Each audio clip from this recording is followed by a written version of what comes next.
Hello student, class 9. Welcome to all. Today I will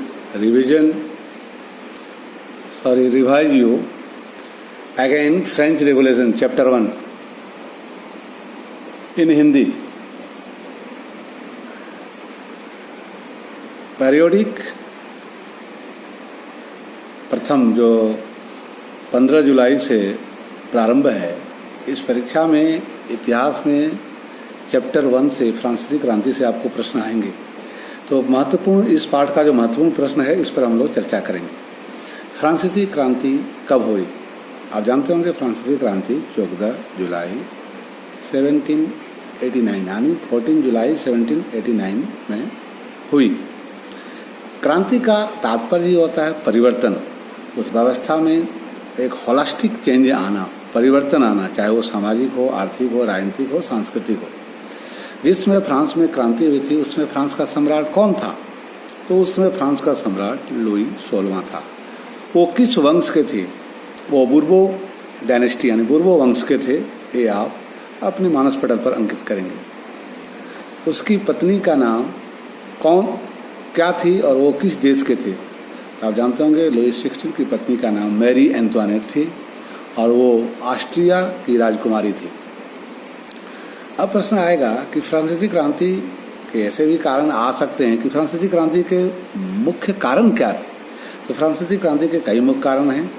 आप उसमें लिख सकते हैं राजनीतिक कारण, सामाजिक कारण, आर्थिक कारण और दार्शनिक कारण और तात्कालिक कारण। सबका फिर कुछ कुछ पॉइंट में आप ड्रिल करेंगे कि सामाजिक कारण में आप बताएंगे कि उसमें जिसमें फ्रांस में क्रांति हो रही थी, उसमें फ्रांस का समाज 3 वर्गों में बटा हुआ था। समाज तीन क्लासिफिकेशन था समाज का, सोसाइटी का। प्रथम स्टेट्स, द्वितीय स्टेट्स, तृतीय स्टेट्स। अब आ सकता है प्रथम स्टेट्स में कौन कौन आते थे? प्रथम स्टेट्स में आप जानते होंगे क्लर्जी यानी पादरी वर्ग आते थे। सेकेंड यानी स्टेट्स में कौन आते थे? द्वितीय स्टेट्स में तो आप लिख सकते हैं कुलीन वर्ग आते थे और मध्यम वर्ग के लोग डॉक्टर, वकील, इंजीनियर, कवि, दार्शनिक सभी आते थे। मध्यम वर्ग, मिडिल क्लासेस, वो सारा आपको सेकंड स्टेटस में ही आप लिख सकते हैं। और थर्ड स्टेटस जो था वो उसमें दास, गुलाम, भूमिहीन, किसान, मजदूर यानी निम्न वर्ग के लोग आते थे। अब प्रश्न आएगा कि लिब्रे क्या है? आप जानते होंगे फ्रांस की मुद्रा, जिसे आप जानते होंगे 1794 में समाप्त कर दिया गया था, उसे लिब्रे कहा जाता है, यानी फ्रांस का मुद्रा था। दूसरा है टाइड क्या है? आप जानते होंगे टाइड, एक प्रश्न रहेगा। तो टाइड चर्च द्वारा वसूल किया जाने वाला कर टाइड कहलाता है। यह कृषि उपज का 10वां हिस्सा के बराबर था। कितना हिस्सा? 10वां हिस्सा के बराबर था। फिर आपको ऐसा भी प्रश्न आ सकता है कि जीविका संकट क्या है? आप जाओगे जीविका संकट एक ऐसी चरम स्थिति होती है जब जीवित रहने के लिए न्यूनतम साधन भी खतरे में पड़ने लगे, उसे जीविका संकट कह सकते हैं। इस तरह कई प्रश्न आपको आ सकते हैं। आप उसमें कारणों में हम सिर्फ आपको सामाजिक कारण ही बताए, राजनीतिक कारण को भी आप देख सकते हैं कि जिसमें फ्रांस में लुई 16वां था, वो अपने आप को निरंकुश शासक था। वो अपने आप को ईश्वर का प्रतिनिधि समझता था। वो चापलूसों और चाटुकारों से घिरे रहते थे। ये सारे जो पहले मैं बता चुका हूँ उसको डील करेंगे। फिर आप आर्थिक कारण में लिखेंगे कि इस समय फ्रांस में क्रांति हुई थी, फ्रांस की आर्थिक हालात काफ़ी जर्जर थी। अर्थकोष जो था, खजाना खाली हो चुका था। कर देने वाले जो था वो द्वितीय वर्ग और तृतीय वर्ग के थे। जो संपन्न वर्ग थे यानी उसको कर से वंचित रखा गया था। और राजा भोग विलासी होने के कारण खजाना दिन प्रतिदिन खाली हो रहे थे। कर नीति में काफ़ी डिफ्रेंशिएट था, काफ़ी भेदभावपूर्ण थी। और इन सारे बातों को आप आर्थिक क्रियाकलापों में लिखेंगे, जिसके कारण वहाँ के लोगों में संतोष आई। और जब राजा ने कर बढ़ाया तो फिर लोगों ने कैसे रिवोल्ट किया, ये आप लिख सकते हैं। दार्शनिक कार्य में लिख देंगे जिसमें फ्रांस में क्रांति हुई थी, उसमें कई दार्शनिकों का अभ्युदय हो चुका था। उन दार्शनिकों में कौन कौन था? रूसो, वाल्टेयर, मॉन्टेस्क्यू, दिदरो आदि थे, जिन्होंने अपनी लेखनी के माध्यम से फ्रांस में बौद्धिक क्रांति ला दी थी। इन सारी बातों को आप लिख सकते हैं। अब है कि फ्रांसीसी क्रांति ने विश्व को क्या दिया? फ्रांसीसी क्रांति ने आप जानोगे स्वतंत्रता, समानता और भाईचारे का सिद्धांत को विश्व को दिया। इसके अलावे आप ये लिखोगे कि जिस समय फ्रांसीसी क्रांति हुई थी उस समय उनके विचारों से भारत में कौन कौन से लोग ऐसे थे जो उससे इंस्पायर हुए थे। तो ऐसे कई भारतीय सपूत थे जिसमें मुख्य रूप से राजा Ram Mohan Roy, Henry Vivian Derozio, Tipu Sultan थे जो फ्रांसीसी क्रांति से काफ़ी प्रभावित हुए थे। अब है कि आतंक का राज फ्रांस में कब प्रारंभ हुआ, ऐसे भी प्रश्न आ सकते हैं। तो आतंक का राज 1793 से लेकर 1794 तक का प्रारंभ हुआ।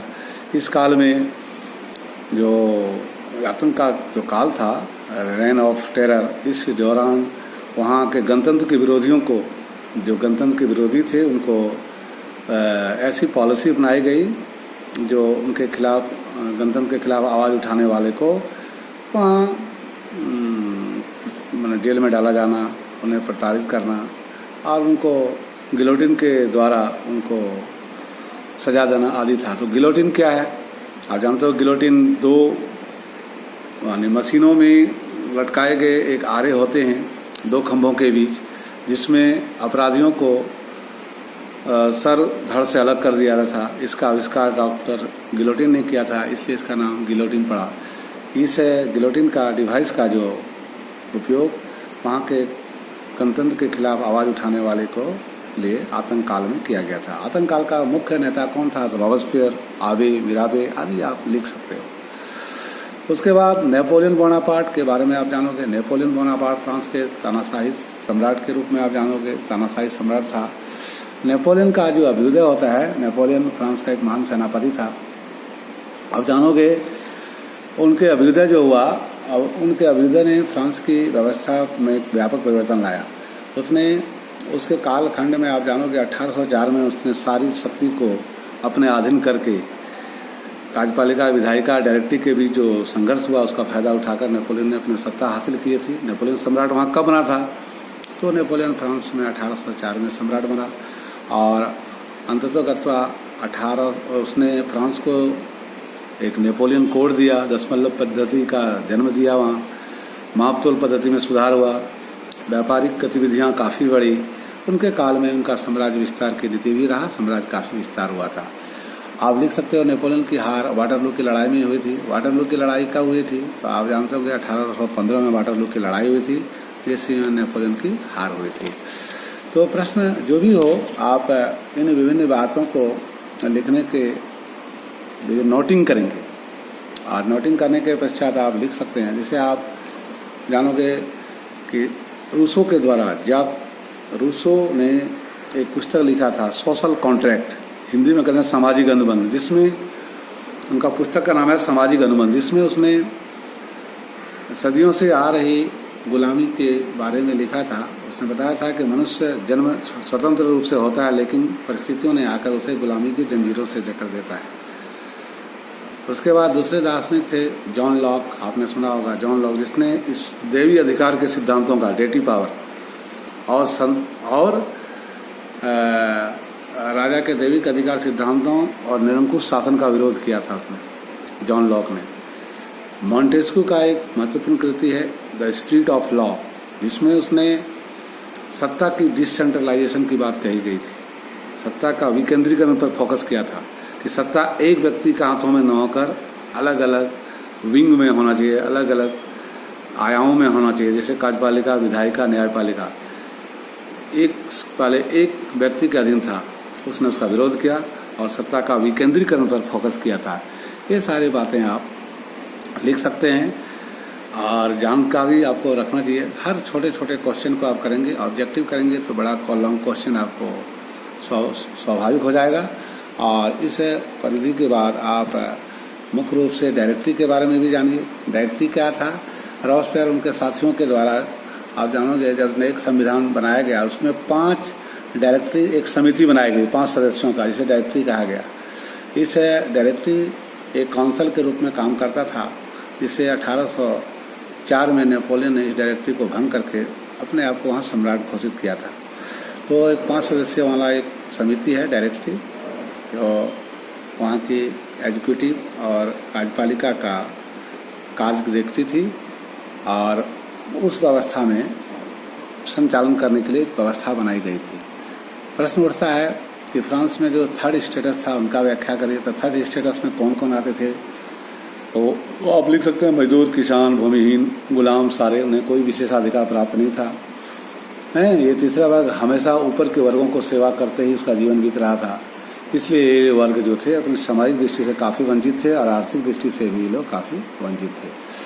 तो इस तरह कई ऐसे बातों को आप आ सकता है। वास्तिल क्या है? वास्तिल जानते होंगे, फ्रांस में एक किला है, फोर्ट है, जिसमें वहाँ के शासक, निरंकुश शासक द्वारा शासक के खिलाफ आवाज़ उठाने वाले क्रांतिकारियों को उस कारागार में डालकर जेल में रखा जाता था। वो वास्तिल के किला के रूप में जाना जाता है।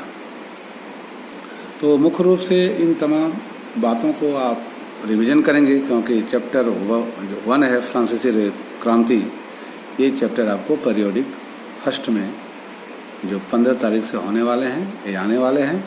आप इसके जो हर बिंदु को, चाहे टाइल हो, टाइद हो, जीविका संकट हो, चाहे वो पादरी हो, स्टेटस क्या है, पादरी वर्ग क्या है, इन तमाम बातों को, जो छोटे छोटे जो मुख्य नोटिंग बिंदु हैं, उनको आप करेंगे।